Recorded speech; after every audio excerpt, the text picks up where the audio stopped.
Welcome to the complete collection of LeBron James's greatest stories told by NBA players and legends. This is part 1 of a 3-part series, because obviously LeBron James, being one of the greatest players in NBA history, has countless stories, and this video would be about 2 hours long had I not broken it up into 3 parts. So if you haven't seen any of the other episodes within the full series, there is a playlist link in the description box down below and on the top right of your screen. If you click on that, you'll find all the episodes within the series. Because this is such a long episode, even broken up into 3 parts, it has taken me a long time to create, and I would really appreciate if you guys could quickly hit that like button before the video begins. If you're new and you like videos just like this one, be sure to hit that subscribe button and hit that notification button so you are notified when a new episode drops. Lastly, I wish you all a very, very Merry Christmas and a wonderful 2022. Without further ado, here's the complete collection of LeBron James's greatest stories, part 1. We play in different eras. He's an unbelievable player. Yeah, he's one of the best players in the world, if not the best player in the world. When you start the comparisons, I think it is what it is. It's just a standard measurement. I take it with a grain of salt. He is a heck of a basketball player, without a doubt. It was like when God made him, he was like, all right, I'm gonna give you all this. I'm gonna take everything, but I'm gonna take one thing from him. I ain't gonna give you no line. But I'm gonna give you everything else. That's why I tell bro, I'm like, he gave you everything. And I remember, I don't know if I even told nobody other than my close circle. I remember it was a play we was trying to run, and one of our teammates forgot the play, and Bron told him the play. He said, if you miss these free throws, you know who's gonna win it. All right, now, what makes it worse is this. Bron says, I'm gonna get to this spot and shoot, but if I get here and any one of them is flinching off of their man, I'm beaming it to that man. And we've been spoiled. Yeah. It's just been remarkable what he's been able to do. I feel confident because I'm the best player in the world. It's simple.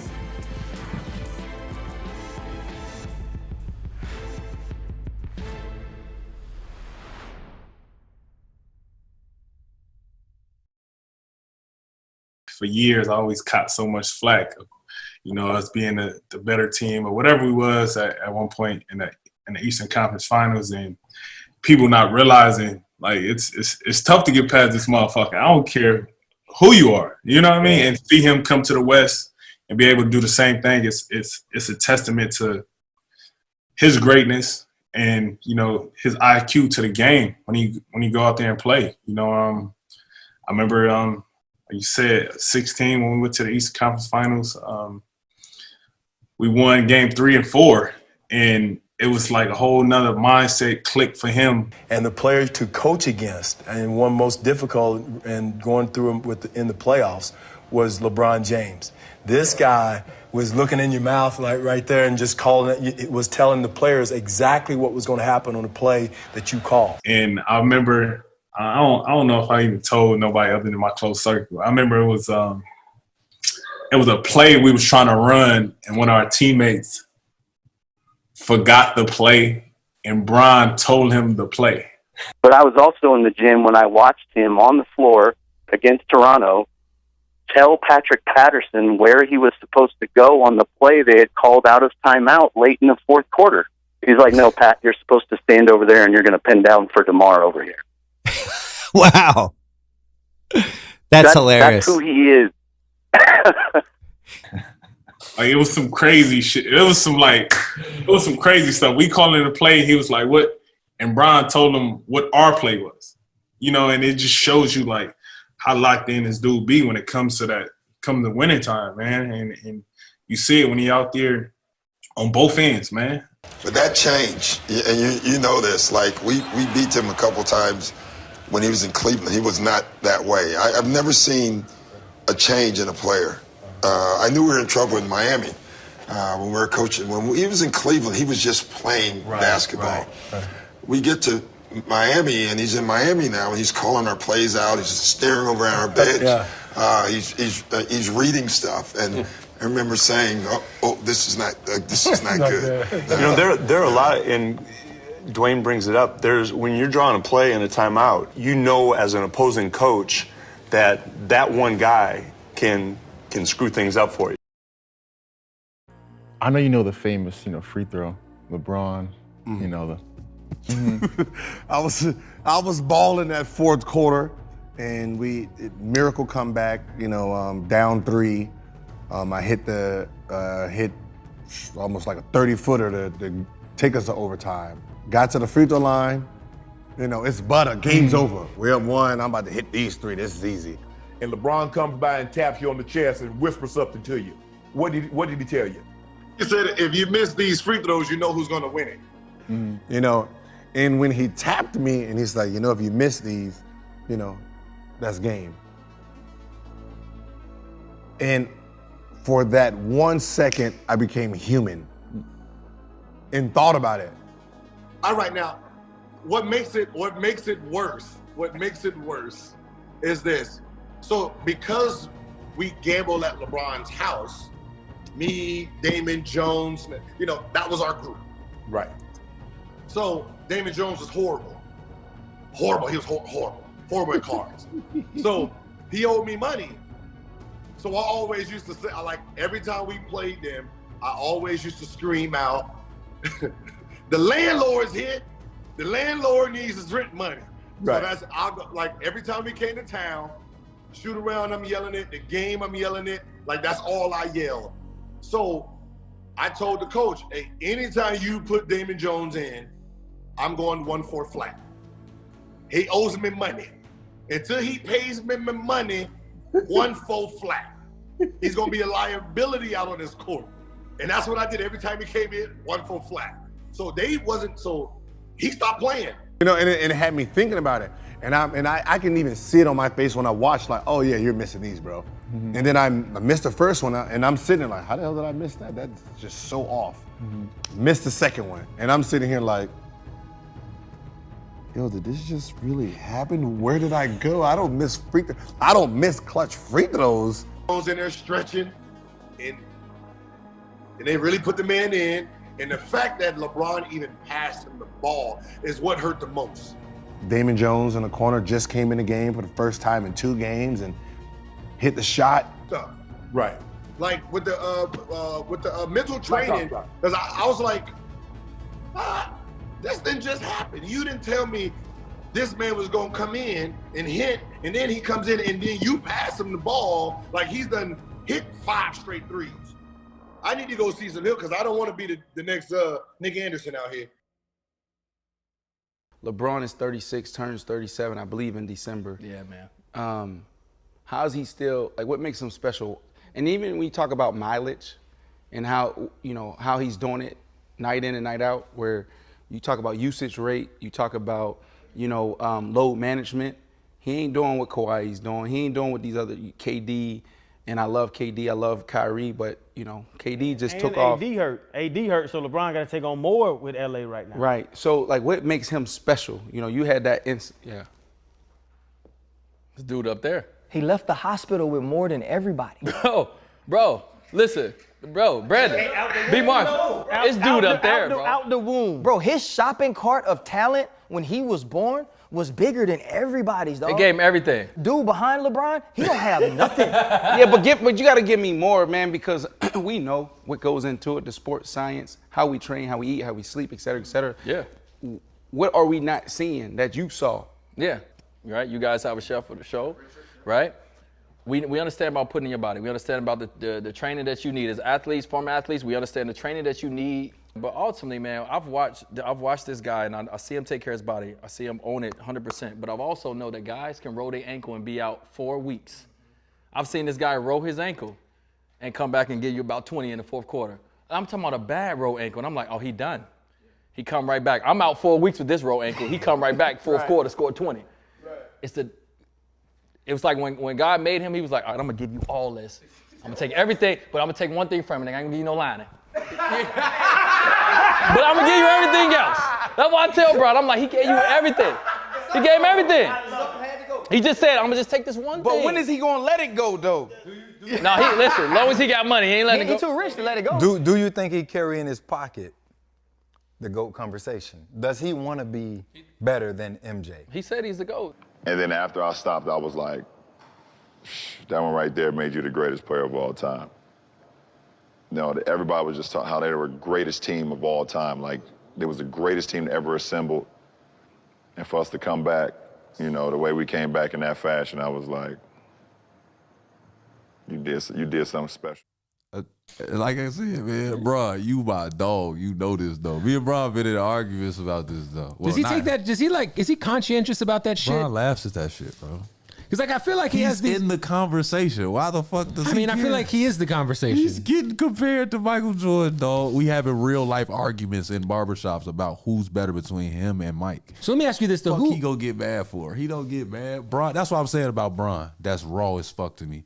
Because me personally, I would be like, Mike got to play me one-on-one. Most people want to be the GOAT and you can't get there, right? We fall short. We run out of talent. I ran out of talent. Injuries or whatever. LeBron is actually there. Do you think that takes away, do you think having this conversation sometimes takes away from what LeBron has accomplished? Yes, because he's not done. And we're talking about everything he's doing now, right? We talk about the GOAT, the greatest of all time. That's when a player is done, and now you can put their resume versus the next resume. Right now, we've been talking about LeBron as a GOAT since 2010. We're 2021. This man still got another 5 years to play if you know, God willing, he don't get hurt. So, like I said, he will be a GOAT. Someone's going to say LeBron's my GOAT, hands down, nothing else. Just like I say Jordan's my GOAT. It's generational GOATs. That's what people got to understand. It's a lot of great players that play sports, but it's eras of GOATs. And everyone want to make one GOAT. It's impossible to make one GOAT because as great as LeBron is, it will be another. This is just the way the game is. This is the way the world works. It will be another person that come in and become someone's GOAT. Talk to us about, too, I mean, I don't know if it's true, but I heard that Bron saved your life. Man, look, swimming shit, any truth to it? I just want to know if it's true. It's true, man. What happened? We was in like the little grotto, like in the Bahamas. You know, you can swim underneath. Because Jack is great to get in the bathtub, so you can't swim neither? I can swim, but I'm gonna tell you some real shit. I can survive. Okay, that's I can important. survive. That's what you need. So we in there, and we trying to get back. Everybody swimming back to the boat, but I'm snorkeling too. We snorkeling on the way back, and my head is in the water, and I'm snorkeling, and I look up. And every time I look up out the water, the boat is further and further away. No. And I'm getting pushed by the current. The undertow and current. And I'm like, yo, yo. Like, niggas is looking at me like I'm joking. I'm like, yo, I need help. Like this, I'm swimming, I'm like this. I'm trying to hold on to a rock. You was exhausted. I was exhausted. I'm like, I ain't gonna fight that current like that. So the one guy was like, just don't fight it. You know what I'm saying? Let it, just go with it. Go with the flow. And I see Bron jump in the water. He just, you know, Aquaman jump in the water. Because D-Wade was right in front of me. He got on right before me. So I'm thinking D going come back, but I know D ain't rocking with the water like that. You know? So D over there like, he like, yo, go get him. Like, go get him. And I just see Bron just coming like, I got you, champ, I got you.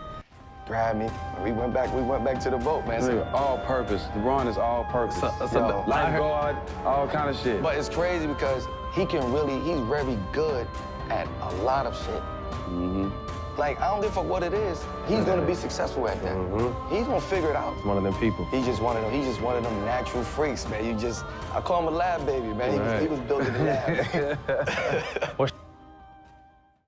Watching LeBron, and we've all been pampered, if not spoiled, to the fact that he's been consistent every year to come out with this certain level.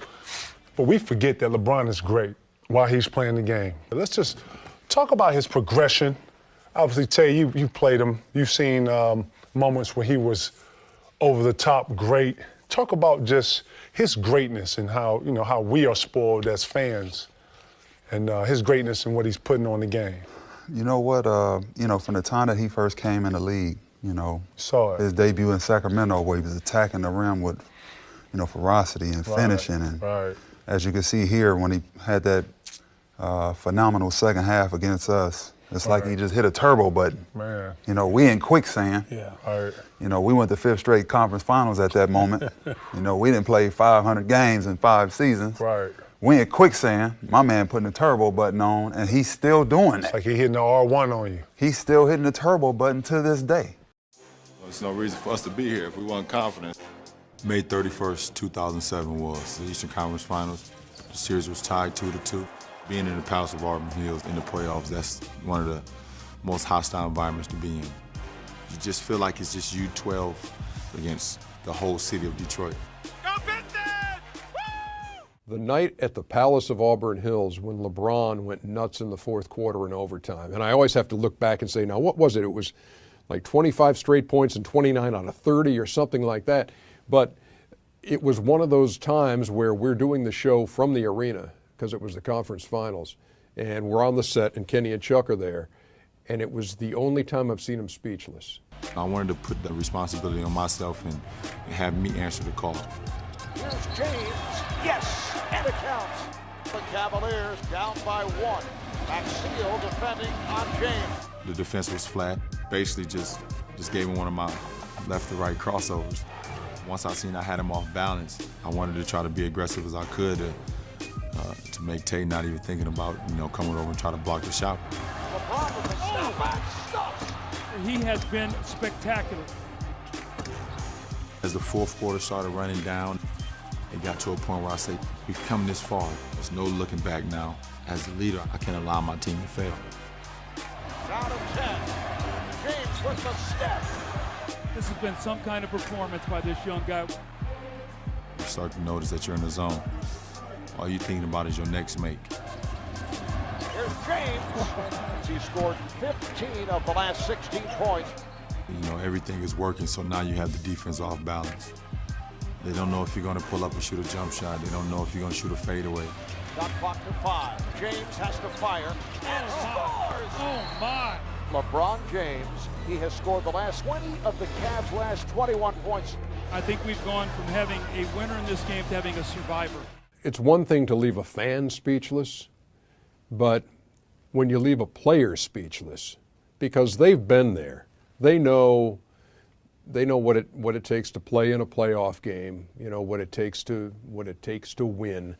And when they see a player doing it to that level that LeBron did that night, and they're just like, I was getting that look. But as we were watching it, it was just like shake your head, jaw dropping, wow. It was like, who's going to dig down to win this basketball game? On top LeBron, behind the back dribble, force, filled it up. I don't believe it. He scored the last 24 of the last 25. Jumps up a 3, it's through. 46 points for LeBron James. He has scored the last 27 of the last 28. 24 seconds to go in double OT. Baseline left sheet, turnaround gun blocked, no foul. Cavaliers at possession with 11.4 to go. Set it here. Bring LeBron to the top. Make sure you drive it at the last shot. That's what I stay after practice for, and this is what I be in the weight room for. If it's that one game where you need to use every little bit of energy to help your team win. James working it down. 5 seconds. 4, 3. James scores, and the Cavaliers come away with an improbable victory here at the Palace. He had a magical game against the Pistons. Because you played against Jordan when he was, do you see the same velocity? You see similarities there? The difference is, they're both equally great. LeBron James always came to the game with the same thing that you came to the game with, where he was concerned about others, right? Not only did he have to score, but he also had to make this one better, and he had the responsibility. Jordan, Kobe, took it on himself. Those guys, they come to the game and it's like, okay, how many points you need to win? 40, right? Oh, 41 good enough? All right, tomorrow I'm going to get 50. Oh, 50 ain't good enough? Okay, I can get 60. He had 48. 48 points for LeBron James. He scored 29 of the last 30. One of the great performances of all time. Man, And we've been spoiled. We have. it's just been remarkable what he's been able to do. And not only that, he came into the league with a lot on his shoulders. What's LeBron like? LeBron, he's a cool guy. He's a guy that actually, for me, when I was coming through college, when I first met him, he came to a couple of my games. He's just real down to earth, approachable. Gave me a lot of mental, nuggets that I could take with me as I started my own NBA career. And obviously as a basketball player, the dude's amazing. So somebody that has a lot of pressure on him and somehow seems to keep getting better. I know how we felt playing against Jordan. Like, Jordan was the most dominant player in our era, and we would talk for hours on the phone watching him play against another team, just admiring him play. But at the same time, it was like there were things that he did in the air that we just couldn't do. And I look at LeBron James in this era, and I say he's doing things that, y'all just can't do. How do y'all feel about LeBron? And then we can talk about how we talked about Jordan. I'd say in terms of, one guy being able to change the course of a game the way he can. He controls the pace. He does things that you kind of look like, how did he do that? Yeah. It doesn't matter sometimes how great a defense you play on him. And sheer strength and power to get to the basket. He's obviously developed that outside game that keeps you honest. It's something that you need all antennas up, all 5 guys every night. And if you don't bring it, he's liable to try to expose you. So in terms of that first championship run, matching up with him, and some of the stuff that he did on a nightly basis, it was spectacular. But at the end of the day, like, that gives you even more kind of competitiveness and fire to try to figure out how to overcome it and still win. And it gives you a little bit more gratifying feeling when you do too. So. Do you feel like a strength difference? Because we talk about it a lot on television when we say, oh, he's so much bigger and stronger. But I don't know what it's like to feel it. Can you describe? Oh, you can feel it, especially on the block and transition. You're just in awe of, I've never seen such a big human move so lightly on his feet. Like, his steps are small, but they're so quick. It's incredible. I remember one time in the finals, I got the ball on a break, and Andre was behind me, Iguodala, and LeBron was chasing me. He said, "You better dunk it, you better dunk it." So I went up to flush it, and I almost killed myself because I was nervous LeBron was gonna come by and just said, "You better dunk it," because he was coming full speed.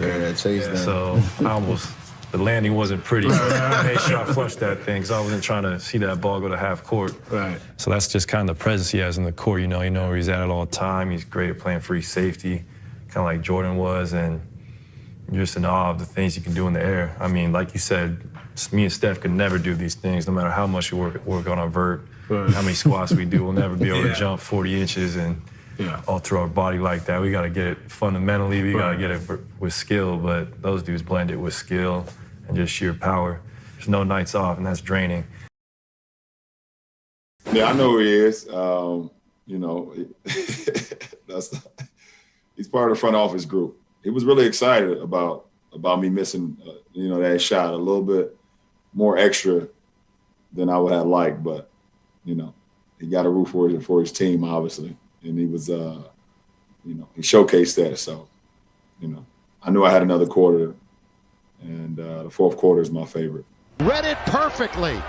LeBron 3-on-2. LeBron all the way. LeBron scores. 8 points. LeBron again. Deal all the way. LBJ. Throw it down. Timeout. Cleveland. Here comes Braun all the way to score. We've only got 3 to shoot. Logo 3 for LeBron. It's LeBron. Just hit that big 3. Down the middle he goes. 3. LeBron stepping back for a 3. Off the court 2 in this area. 3. Oh, now. Trying to get it in the fridge. LeBron, tough shot. Nothing too tough for the King tonight. Nothing too tough. He was definitely the reason why LeBron went for 21 in the fourth quarter and outscored the whole Cavs team. So, he looked for anything similar to what Kobe did, look for anything for motivation, and he definitely found it. The real part about it, look at the head snap. It was a quick head snap. Like, Right? oh, no, you did Like just he what? knew And the then he laugh. looked back Like at him he knew again. who laughed. Exactly. Like I heard that laugh before. I got you. You want to wake me up? I got something for you right here. And he went off. And that is the end of this first episode of this 3-part series. If you would like to see part 2, be sure to hit that like button. If you hit that like button, I will upload the video immediately. Be sure to hit that subscribe button, and to stay notified, hit that notification bell, and I will catch you guys in part 2. I'm out. Peace.